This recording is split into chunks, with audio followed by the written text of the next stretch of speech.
interesante pregunta, y por supuesto la respuesta a ella también, que dice, ¿por qué se compara la forma de pensar mundana con un aire tóxico?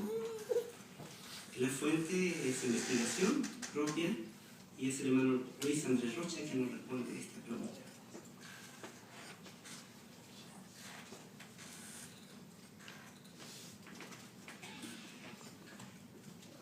¿Ha estado usted alguna vez en un paradero de autobús o en algún otro lugar cuando de repente las personas que lo rodeaban comenzaron a fumar? ¿Le ha pasado eso alguna vez?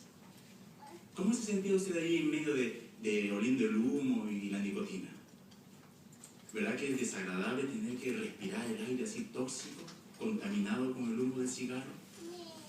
Así que tal vez usted hizo dos cosas. Uno, alejarse de la zona donde estaba el humo, y dos, irse a otro lugar a respirar un aire más limpio. Pero hay un aire muy tóxico que es más dañino que el humo del cigarro y que usted y yo corremos el peligro de respirar y de que es más difícil escapar. ¿Sabe cuál es ese aire? Vamos a verlo en la Biblia, en la carta a los Efesios, porque allí el apóstol Pablo lo responde. Capítulo 2. El apóstol Pablo escribe esto a los cristianos de Éfeso, pero por extensión también se dirige a nosotros. Miren lo que dice ahí. Versículos 1 y 2. Dice así. Además, a ustedes Dios los vivificó, aunque estaban muertos en sus ofensas y pecados, en los cuales en un tiempo anduvieron conforme al sistema de cosas de este mundo, conforme al gobernante de la autoridad del aire. ¿Y qué es ese aire? El espíritu que ahora opera en los hijos de la desobediencia. ¿Ve usted lo que es el aire del que hablamos? Es el espíritu que se ve entre la gente, ¿no? De desobediencia. Pero ¿por qué se usa aquí la palabra espíritu? ¿Por qué lo usa Pablo? Porque a veces, según el idioma griego, la palabra espíritu puede significar la actitud mental del mundo. Es la forma de pensar que impulsa a la mayoría de la gente a actuar en contra de Dios, o sea, en desobediencia a Dios. Pero, ¿por qué compara Pablo esa forma de pensar del mundo con el aire? Porque así como el aire que respiramos está por todas partes, la forma de pensar mundana también está por todas partes. Y eso es cierto. ¿Acaso no es verdad que por todas partes encontramos personas que creen o piensan que las relaciones sexuales inmorales o el habla vulgar es normal y que todo está permitido y que es lo más natural del mundo, que es normal? Y no es cierto que mucha gente que encontramos piensan que los bienes materiales son la clave de la felicidad y califican el valor de una persona por la marca de su auto, por el tamaño de su casa, por el dinero que tiene o por su roce social. Eso siempre pasa en todas las partes. Y no importa dónde uno viaja, donde quiera que vaya encuentra gente donde ves, con ellos se respira una atmósfera de odio y antipatía hacia otros, porque creen que su cultura es superior, o que su raza es superior, o que su país es superior. Así que ese es el ambiente, por todas partes se ve. Pero Pablo no solo compara los pensamientos del mundo con el aire, porque el hecho de que esté muy extendido, sino también porque él sabía que corríamos el peligro de respirarlo. O sea, él sabía que si nos exponíamos demasiado al pensamiento del mundo, al final íbamos a terminar pensando como ellos. Y eso es peligroso. ¿Por qué? Porque como dice acá el texto, como lo indica claramente, Satanás es el gobernante de la autoridad del aire. Así que no podemos exponernos a los pensamientos del mundo sin salir dañados al final. Al final vamos a envenenarnos con ese aire tóxico.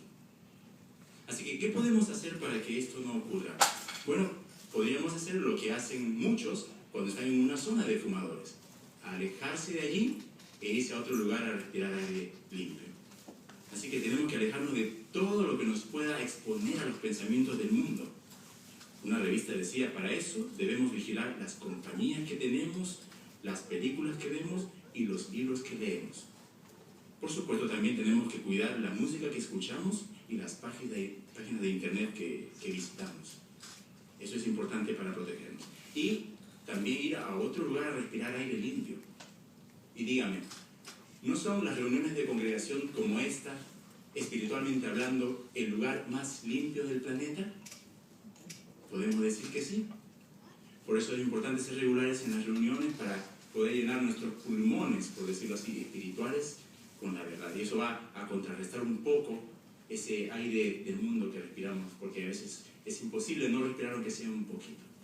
Bueno, no olvidemos que muy pronto en el futuro Jehová va a limpiar todo este planeta de toda la contaminación que nos rodea y traer una tierra limpia donde vamos a respirar un aire fresco. Ni siquiera el humo de un cigarrillo se sentirá. Así que aceptemos el Espíritu de Dios y rechacemos los pensamientos del mundo. Solamente así nos traerá vida en el futuro y paz.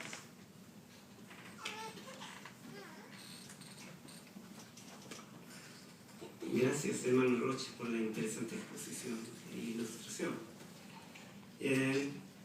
Es interesante el hecho de que tú utilizas ilustraciones que no solamente despiertan a entender lo que quiere decir, sino que son para nosotros normalmente, se puede decir, cotidianas. En algún momento lo hemos experimentado.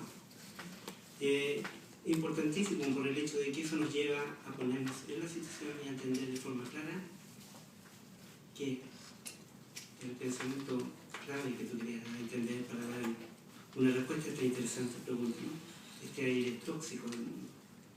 Cuando damos respuesta a una pregunta específica, ya sea desde la plataforma, en el servicio, a una pregunta a lo mejor de los niños, en el estudio de familia, pensar en eso, de tener en memoria la pregunta y el pensamiento clave y repetirlo vez tras vez. ¿Cuántas veces escuchamos aire tóxico durante el desarrollo de este? No lo alcancé a contar, pero muchas ciertamente, ¿no? Y eso nos recuerda todo el tiempo. Que no vamos a acordar cuando